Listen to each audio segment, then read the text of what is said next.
नमस्कार, ANB news देख रहे हैं आप। मैं हूं आपके साथ पल्लवी राजपूत और हमारे खास बुलेटिन स्वर्णिम मध्य प्रदेश छत्तीसगढ़ में आप सभी का स्वागत है।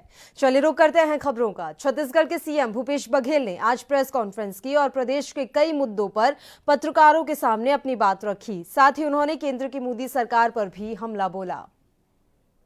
लेकिन आपको पता है कि मार्च में जैसे लॉकडाउन हुआ तो मार्च, अप्रैल, मई में बिल्कुल ही हमारे पास राजस्व की वसूली नहीं हुई थी। ऐसी स्थिति में देख के ये फैसला लिया गया था कि इसमें जो वित्तीय भार आएगा, चाहे वो शिक्षा कर्मी के संविलियन की बात हो, चाहे जो 15,000 शिक्षक के जो चयन हो गए हैं उसके ज्वाइन कराने की बात हो, ये सारे की इसलिए रोका गया कि आखिर ज्वाइन भी करा दोगे तो तनख्वाह देने के लिए पैसा चाहिए ना। खजाना खाली भारत सरकार से हम मांग कर रहे थे। हमने तो मांग किया कि हम 30,000 करोड़ रुपया दिया जाए, लेकिन दिया नहीं भारत सरकार ने। वो पेट्रोल के दाम बढ़ाते रहे। हमसे जो पेट्रोलियम पदार्थ ले जाते हैं नेपाल और श्रीलंका, वहां सस्ता है और यहां महंगा है। फिर भी हमने कोशिश की कि हमारे जो सीमावर्ती जितने प्रदेश हैं वहां से हमारे यहाँ पेट्रोलियम पदार्थ छत्तीसगढ़ में अभी भी कम है। मध्य प्रदेश से पेट्रोल डीजल की कीमत 1 से 1.5 रुपये कमी है, उड़ीसा से भी कमी है, महाराष्ट्र से भी कम है। पेट्रोल में तो 8-10 रुपये का अंतर है। तो हमारी कोशिश तो यही है, लेकिन जैसे जैसे वित्तीय स्थिति सुधरेगी हम सब चीज को करेंगे।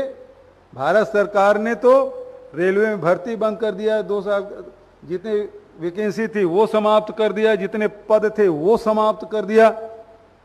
अब प्राइवेटाइजेशन कर रहे हैं।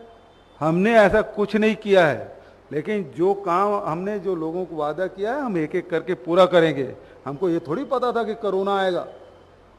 अभी तक के न ये रोकने का आवश्यकता पड़ती, हमारी स्कूल शुरू हो जाते, हम शिक्षकों को भर्ती भी कर लेते, संविलियन भी करा लेते। लेकिन परिस्थिति है वो हम सबके सामने है, उसके हिसाब से चलना पड़ रहा है। लेकिन जो प्रक्रिया है विलंब जरूर हुआ है, लेकिन वहीं छत्तीसगढ़ जनता कांग्रेस को एक बड़ा झटका लगा है। जोगी कांग्रेस के बड़े नेता मिट्ठू भगत ने कांग्रेस का दामन थाम लिया। 2019 विधानसभा चुनाव में जोगी के कैंडिडेट मिट्ठू भगत अब कांग्रेस के हो गए हैं। सामने विधायक चिंतामणि महाराज के नेतृत्व में सीएम से मुलाकात कर मिट्ठू भगत ने कांग्रेस ज्वाइन कर ली। बता दें कि जोगी कांग्रेस के लिए सामरिक क्षेत्र में मिट्ठू भगत पार्टी की रीढ़ की हड्डी माने जाते थे, लेकिन अब उन्होंने जोगी कांग्रेस का साथ छोड़ दिया है।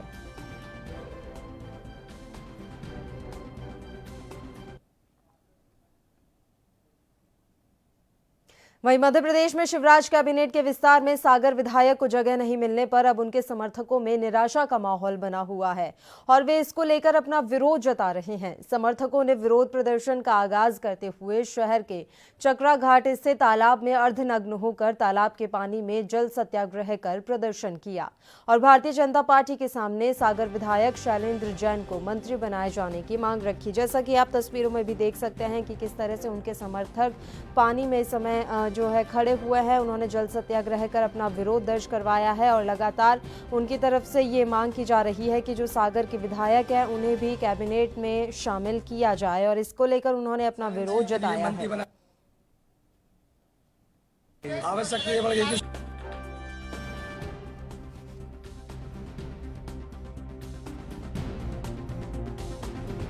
शैलेंद्र जी के लिए मंत्री बनाने की जल संग्रह किया। क्यों, क्या आवश्यकता पड़ गई? आवश्यकता ये पड़ गई कि शैलेंद्र जी 30 वर्षों से सागर नगर में भारतीय जनता पार्टी का विधायक जीत रहा है, जो कि आज तक प्रशासन ने उनके लिए मंत्री नहीं बनाया है। चाहे वो सुधा जी हो, माननीय शैलेंद्र जी हो, आश्वासन दे देते हैं लेकिन उनका लिए बनाया नहीं जाता है।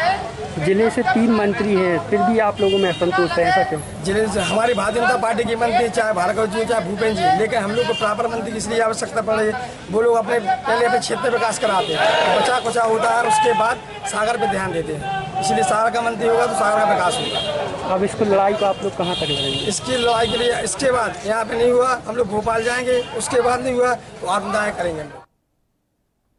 आजादी के 73 साल बाद भी आज देश में आदिवासी बाहुल्य क्षेत्रों में लोग मूलभूत सुविधाओं से वंचित हैं।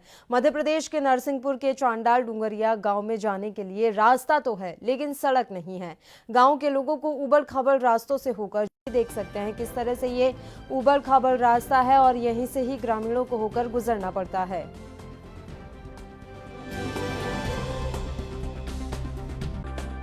सर यहाँ तो बहुत बड़ी परेशानी संकटों से झेल रहे हम लोग। यहाँ पर तो न कोई भी प्रकार की सुविधाएं नहीं है, न ये तो पे कोई ऐसी सुविधाएं देखने को मिली है। बच्चे से लगा के हर बूढ़े नौजवान के लिए तकलीफें हुई देखने को मिल रही हैं कुल मिला के। तो न यहाँ पर स्कूल है, न स्कूल में शिक्षा का स्तर है, ऐसा कोई देखने को मिला कि टीचर लोग भी समय समय पर नहीं आते। बारिश में बहुत परेशानियाँ देखने को मिल रही हैं। न हमने रोड देखो आज तक, न हमारे बुजुर्गों से हम देख रहे हैं कि ऐसे कच्चा ही रास्ता चल रहा है। सर क्या नाम है आपका? जी मैं राजेश कुमार ठाकुर बोल रहा हूँ। कहाँ रहते हैं? जी मैं चंडाल डूंगरिया रहे। ये आते हैं जो लोग वोटों वाले, तो जो बताओ भर जाते हैं, एक बाद में लौटते ही नहीं है। तो कई पीढ़ी बीत गई, हमें बस रोड को समझ से देखा ही नहीं कैसी की रोड है। हमारे तो बहुत ज़्यादा परेशान हैं। जब बसकारे में जस की बारी, बीमार बारी, ये तो खतरे की घंटी में रहते। कैसे ले जाते हैं आप लोग? अरे वो तो बहुत दिक्कत, जैसे गाड़ी बैलगाड़ी में डाल के ले जाओ तो तेल जात बिल्कुल ख़त्म खेल हो जात। कोई समस्या ही हल नहीं होती है। शेषनाग ट्रेन ने सुपर एनाकोंडा ट्रेन को पछाड़ दिया है। शेषनाग भारत की सबसे लंबी ट्रेन है जो पटरी पर दौड़ी। शेषनाग में 4 मालगाड़ी ट्रेन को जोड़कर बनाया गया है, जिसकी लंबाई 2.8 किलोमीटर है। यह ट्रेन दक्षिण पूर्व मध्य रेलवे के नागपुर डिवीजन से कोरबा के बीच चली है। शेषनाग ने करीब 260 किलोमीटर की दूरी 6 घंटे में पूरी की। वहीं कोरबा के वरिष्ठ रेल प्रबंधक मनीष अग्रवाल ने बताया कि आने वाले समय में कोरोना संक्रमण खतरे से निजात पाने के बाद इस ट्रेन को सुचारू रूप से चलाया जाएगा।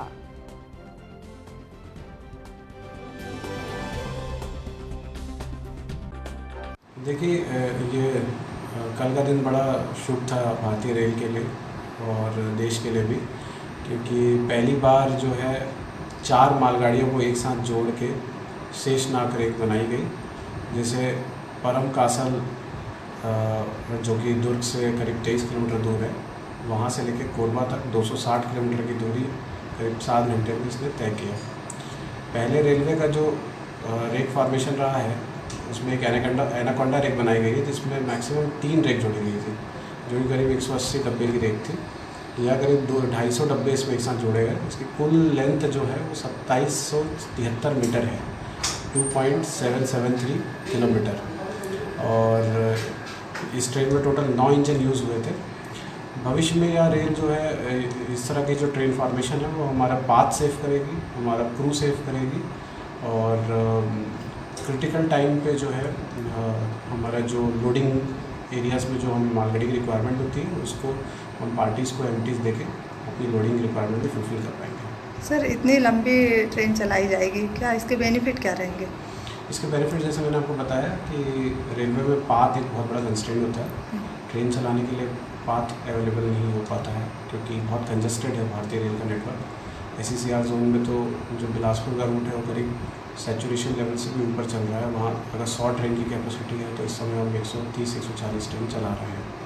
तो ऐसे समय में जब हम 3 ट्रेन 4 ट्रेन जोड़ते हैं तो एक ही बात में हम 4 ट्रेन चला लेते हैं, तो उससे पाथ यूटिलाइजेशन बेटर होगा और ऐसे में हम ज़्यादा नंबर ऑफ ट्रेन्स को हम एफिशिएंटली चला पाएंगे। इससे coaching punctuality.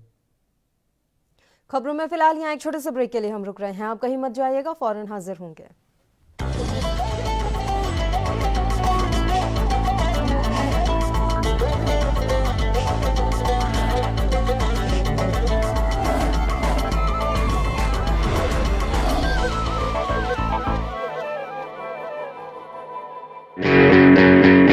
Online classes in CMS for all classes for the session 2020-2021 have restarted on 1st July as per prescribed syllabus, book list and timetable available on www.cmseducation.org. Online classes will continue till government reopens schools. Online admissions in CMS for Montessori, nursery to class 9 and provisional admission for class 11 are open at www.cmseducation.org.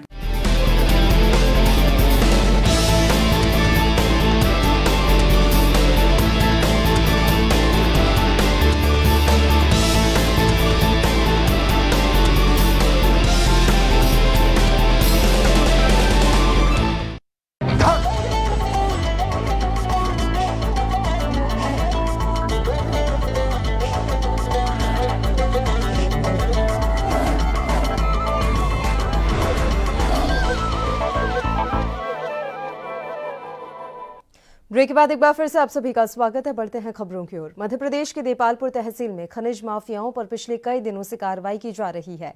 कार्रवाई की प्रक्रिया में तेजी लाते हुए जिला खनिज अधिकारी चैन सिंह डामोर ने अवैध खनन करते सैकड़ों वाहनों को जब्त कर लिया। जब्त किए गए वाहनों से पूरे जिले के सभी थानों के परिसर भरे हुए हैं। अवैध खनन पर अब तक करोड़ों रुपए की पेनल्टी वसूली जा चुकी है। प्रशासन सूचनाओं के आधार पर बड़े पैमाने पर अवैध खनन की जाने वाली खदानों पर छापेमारी कर रही है और इसके साथ ही स्वीकृत खदानों की भी जांच की जा रही है। जांच के बाद तय मात्रा से अधिक खनन करने वाले स्वीकृत खदान मालिकों पर भी बड़ी पेनल्टी लगाई जाएगी। अवैध उत्खनन और परिवहन के ऊपर कार्रवाई लगातार जारी है। पहले लॉकडाउन के चलते सब काम बंद हो गए थे, अब चालू हो गए हैं, तो ये कार्रवाई जारी रहेगी। आज भी हमने कुछ आकस्मिक चेकिंग में वाहन पकड़े हैं और 2 दिन पहले भी एक अवैध उत्खनन का केस रंगवासा की शासकीय भूमि पर बनाया है, जिसे एसडीएम कोर्ट में पेश कर दिया गया है। मुरम उत्खनन का था, इसमें तहसीलदार साहब ने कुछ कार्रवाई की थी, उसके बाद उसकी पूरी जांच वांच करी है और उसके बाद पूरा प्रकरण भेजा है एसडीएम कोर्ट में, अभी पेश किया है।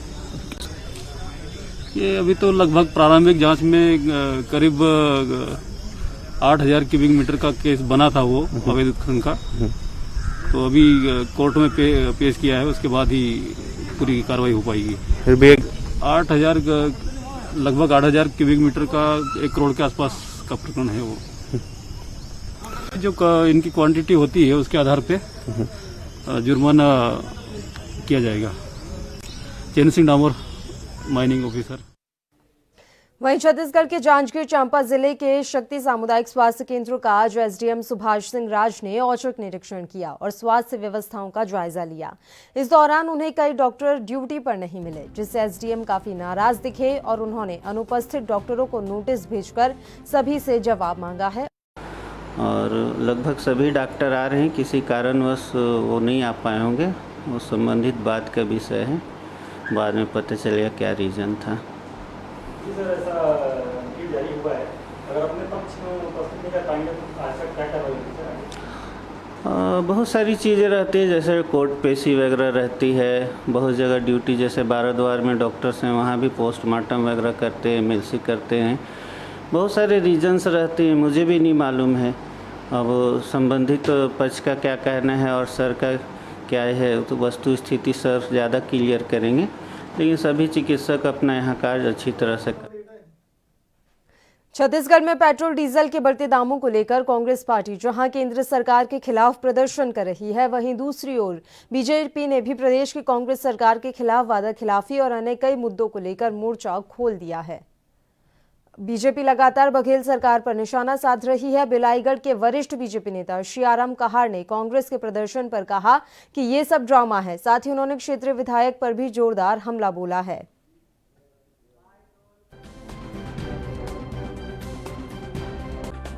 ये हमारे कांग्रेस के मित्र आज जो डीजल पेट्रोल का जो विरोध में ये जो हड़ताल कर रहे हैं, धरना प्रदर्शन कर रहे हैं, ये मेरे हिसाब से बिल्कुल एक ड्रामा है, नाजायज है। क्योंकि माननीय प्रधानमंत्री जी ने 6 वर्षों तक लगातार डीजल पेट्रोल के दाम को जो है नियंत्रित करके रखे हुए हैं। अभी हमारे देश में कोरोना के चलते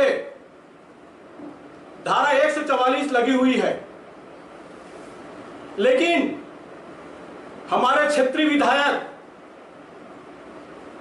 जो क्षेत्र के जान माल की रक्षा के लिए जिम्मेदार व्यक्ति हैं, उनके द्वारा माननीय कलेक्टर महोदय और राज्य सरकार और केंद्र सरकार के जो गाइडलाइन है कोरोना के लिए हमको किस प्रकार से व्यवहार करना है, हमको 2 गज की दूरी बनाए रखना है, मास्क लगाना है, धारा 144 के चलते अभी किसी प्रकार के धरना प्रदर्शन अथवा भीड़ भाड़ वाला कार्यक्रम नहीं करना है। इन सभी बातों का उल्लंघन करते हुए खुलेआम जिला मजिस्ट्रेट कलेक्टर साहब के आदेश, राज्य शासन के गाइडलाइन, केंद्र सरकार के गाइडलाइन का जो है खुला उल्लंघन किया जा रहा है। और हमारे स्थानीय जो अधिकारी हैं, तहसीलदार हैं, एसडीएम हैं, थानेदार हैं, ये लोग जिनको इस कानून का पालन कराना है, ये लोग जो है मुख्य दर्शक बैठे हुए हैं। मैं स्थानीय जो अधिकारी हैं उनसे निवेदन करना चाहता हूं आपके माध्यम से, आपके चैनल के माध्यम से, कि हमारे क्षेत्र में सोशल डिस्टेंसिंग, धारा 144 और कोरोना के संदर्भ में जो भी प्रदेश सरकार, केंद्र सरकार का जो गाइडलाइन है उसको भली भांति लागू कराएं। मध्य प्रदेश के भिंड में मेहगांव विधानसभा क्षेत्र के किशनपुरा गांव में आज नाबालिग बच्चों की शादी रुकवाई गई। जानकारी के अनुसार आंगनवाड़ी कार्यकर्ता के द्वारा सूचना मिली थी कि नाबालिग लड़का और लड़की की शादी किशनपुरा में होने जा रही है। वर वधू पक्ष मुस्लिम परिवार से आते हैं, जिसकी सूचना आंगनवाड़ी कार्यकर्ता के द्वारा सुपरवाइजर को दी गई। सुपरवाइजर ने इस मामले की जानकारी महिला बाल विकास अधिकारी को दी और इसके बाद महिला बाल विकास अधिकारी ने मौके पर पहुंचकर पुलिस की सहायता से शादी रुकवा दी। दोषियों पर उचित कार्रवाई करने की बात कही गई है। महिला बाल विकास अधिकारी ने कहा है कि लड़का और लड़की अनपढ़ है और उनके पास कोई दस्तावेज तक भी नहीं है।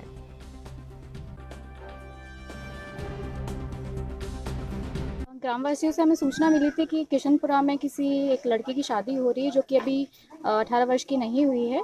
जैसे हमें सूचना प्राप्त हुई वैसे ही हमने किशनपुरा में जांच की और जांच के दौरान उनके पेरेंट्स से हमने जांच की तो ये पाया कि लड़की जो है अभी पढ़ी लिखी नहीं है, इस कारण उनके उम्र के संबंधी कोई दस्तावेज नहीं मिल पाए हैं।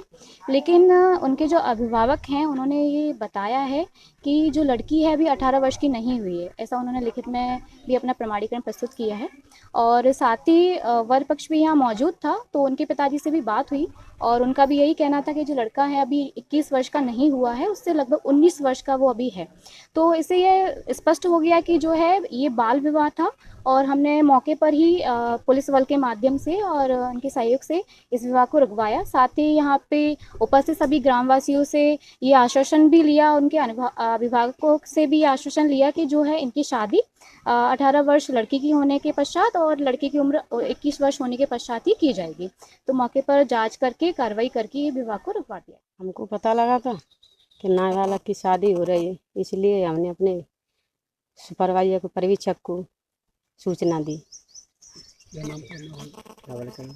नाबालिग का शबाना खान, पिताजी का नाम है बादशाह खान, ग्राम किशनपुरा, रेंका के रहने वाले हैं। कुछ कार्रवाई हुई?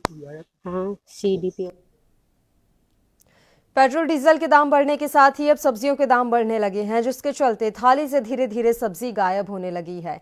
इधर सब्जियों के भाव बढ़ने के कारण घरों में रसोई का बजट भी गड़बड़ाने लगा है। सब्जी के थोक व्यापारियों ने बताया कि मंडी में धनिया, टमाटर, हरी मिर्च जैसी सब्जियों के दाम काफी ज्यादा बढ़ गए हैं। पेट्रोल डीजल के भाव बढ़ने और बारिश का सीजन शुरू होने के कारण इन सब्जियों के दाम बढ़े हैं। सब्जियों की कीमतें बढ़ने का मुख्य कारण हालांकि पेट्रोल डीजल के दामों का बढ़ना ही माना जा रहा है। धनिया 7 दिन पहले 30 से 45 रुपए किलो था, जो कि अब 80 से 100 रुपए किलो हो चुका है। टमाटर 15 से 20 रुपए किलो बिक रहे थे, जो कि अब 50 रुपए किलो ऊपर बिक रहे हैं।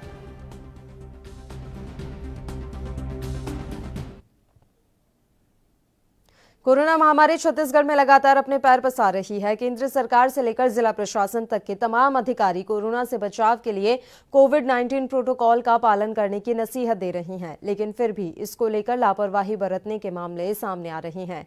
राजधानी रायपुर में कोरोना को लेकर नगर निगम की लापरवाही सामने आई है। दरअसल देवपुरी इलाके के डंपिंग यार्ड में खुले में मेडिकल वेस्ट फेंका गया, जिसमें भारी संख्या में पीपीई किट, मास्क समेत अन्य मेडिकल वेस्ट हैं, जिसमें इस कोरोना संकट में संक्रमण फैलने का खतरा बना हुआ है।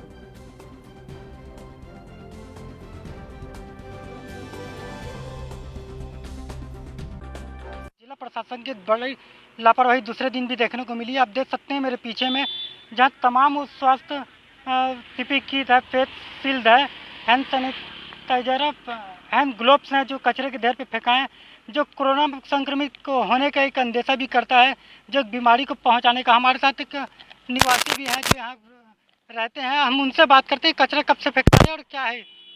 ये लगातार देखा जा रहा है, ये कचरा पिछले 4-5 दिनों से मैं देख रहा था ये कचरा, और उसके अंदर जो है जो कचरा चुन करके अपना जीवन यापन करते हैं उन लोगों को भी मैंने देखा यहाँ पर कचरा बीनते हुए। और चूँकि अभी भी आप देख सकते हैं एक कुत्ता बैठा हुआ है यहाँ पे, कल भी यही स्थिति थी। यहाँ पे जानवर, एक गाय यहाँ पे अपना चारा ढूंढते हुए घूम रही थी। अगर इसी तरीके से अगर ये यहाँ पे कचरा डाला गया और खाना जो होटल से निकल करके आ रहा है, बचा हुआ खाना और पीपीई किट, जो फेस शील्ड वगैरह जो है, जो मेडिकल के डिस्पोजेबल कचरा जो होता है वो यहाँ पे लगातार डंप किया जा रहा है। उसके बाद भी प्रशासन शासन इस ओर ध्यान नहीं दे रहा है। कल एक बार सफाई की गई थी, लेकिन इसके बारे में पता करना ज़रूरी है कि यहाँ पे ये कचरा डाला किसके द्वारा जा रहा है। या तो ये होटल प्रबंधन के द्वारा यहाँ पे फेंका जा रहा है, या हॉस्पिटलिटी के द्वारा फेंका जा रहा है, या फिर एयरपोर्ट प्रबंधन इस ओर ध्यान दे कि ये कचरा आ कहाँ से रहा है। कहीं उनके द्वारा तो ये चीज़ यहाँ फेंकी नहीं जा रही है। ये बहुत ही खतरनाक पदार्थ है जो यहाँ पे फेंका जा रहा है। इससे कोरोना फैलने का बहुत बड़ा चांस है, क्योंकि हमारे छत्तीसगढ़ में पहले बहुत कम ही मरीज यहाँ पे थे और अभी लगातार यहाँ पे संख्या बढ़ती जा रही है। और इस दौर में अगर इस तरीके की लापरवाही बरती जाएगी तो फिर क्या होगा।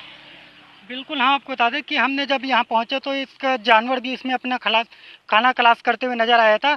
जब इस बारे में हमने रायपुर सीएमएचओ को भी सूचना दी और निगम अपर आयुक्त को सूचना दी, तो सीएमएचओ ने ये अपनी बात कहते हुए अपना पल्ला झाड़ दिया कि इसकी जानकारी हमने एयरपोर्ट अथॉरिटी को दिए हैं और एयरपोर्ट अथॉरिटी अगर इस टाइप की करता है तो हम उसे कार्रवाई करेंगे। साफ तौर पे देखा जा सकता है कि इसमें एक निजी विमान कंपनी का भी लोगो लगा हुआ है। मतलब कहीं नहीं कि जो सारे कच्चे वेस्ट मटेरियल जो आ रहे हैं किसी होटल है, एयरपोर्ट अथॉरिटी या फिर बाहर से आने वाले कुछ तो द्वारा ही फेंका जा रहा है। खुले में पीपीई किट और मास्क पाए गए, ग्लव्स पाए गए। उसको तुरंत जैसे ही सूचना मिली टीम भेजकर उसको उठवाया गया है और अब ये देखा जा रहा है कि किनके द्वारा फेंका गया है, उनके विरुद्ध कार्रवाई प्रस्तावित की जाएगी। वैसे रायपुर शहर में पिछले 3 महीने से पीपीई किट करीब 1 लाख यूज़ किए गए होंगे, मास्क भी यूज़ किए गए होंगे लाखों की संख्या में। ऐसी घटना कभी सामने नहीं आई। सभी जो प्रॉपर ढंग से इसका डिस्पोज किया जा रहा है, लेकिन ऐसी घटना हुई है, इस पर भी देखते हैं। मध्य प्रदेश में रीवा के मऊगंज जनपद पंचायत भवन को बने अभी 6 साल भी पूरे नहीं हुए कि यह जर्जर हो गया है। भवन की छत अपने आप टूटकर नीचे गिर रही है। वहीं इसकी जर्जर हालत के चलते किसी भी वक्त हादसा होने की आशंका बनी हुई है। मात्र 6 साल में भवन का जर्जर होना ठेकेदार के भ्रष्टाचार को उजागर कर रहा है। वहीं इस पर प्रशासन भी कोई संज्ञान नहीं ले रहा।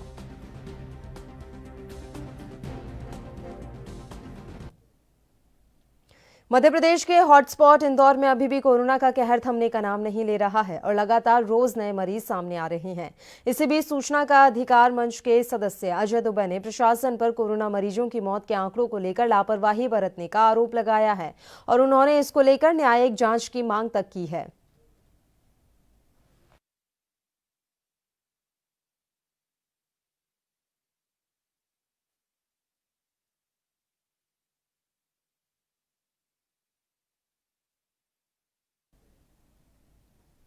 वहीं मध्य प्रदेश के उज्जैन में नकली नोट बाजार में चलाने वाले गिरोह को पकड़ने में स्पेशल टास्क फोर्स को बड़ी सफलता हाथ लगी है। नकली नोट चलाने वाले 2 आरोपियों को एसटीएफ की टीम ने 9 लाख के नकली नोटों के साथ गिरफ्तार किया है। ये सभी नोट 2000 रुपए के हैं। इससे पहले भी यह गिरोह जुआ और सट्टे में कई नकली नोट बाजार में चला चुके हैं। एसटीएफ ने नकली नोट बनाने की सामग्री एसटीएफ ने जब्त की है। इसी के साथ नकली नोटों के 2 खरीदार भी एसटीएफ के शिकंजे में आ गए हैं।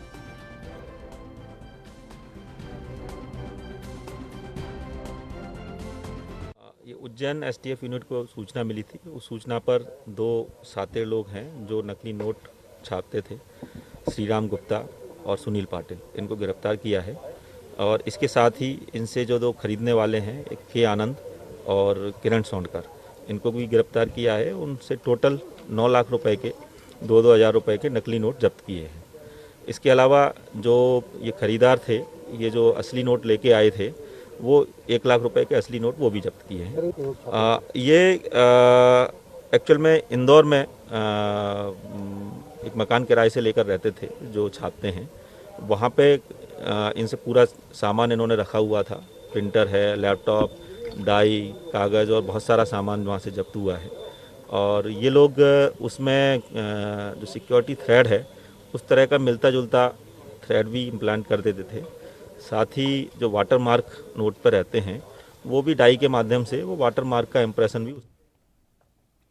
मध्य प्रदेश के खरगोन के भीगन गांव में थाने के सामने होटल में नाश्ता लेने आए एक युवक मंसूर पठान को शहर के ही एक अन्य युवक त्रिलोक उर्फ बंटी त्रिपाठी ने गोली मार दी, जिससे उसकी मौत हो गई। आरोपी ने घटना के बाद थाने में सरेंडर कर दिया। इस सनसनीखेज घटनाक्रम के बाद बाजार बंद हो गया। परिजन और समाजजनों ने थाने पर पथराव कर दिया। इसमें थाने के एसआई चंपालाल सोलंकी सहित 2 पुलिसकर्मी घायल हो गए हैं। उन्हें जिला अस्पताल में भर्ती करवा दिया गया है। स्थिति पर नियंत्रण के लिए खंडवा और बड़वानी से बल पहुंचा है। घटना का कारण पुरानी रंजिश बताई जा रही है। शहर में धारा 144 लगा दी गई है। आरोपी त्रिलोक त्रिपाठी हथियारों का शौकीन है। उसकी हथियारों के साथ कई फोटो हैं।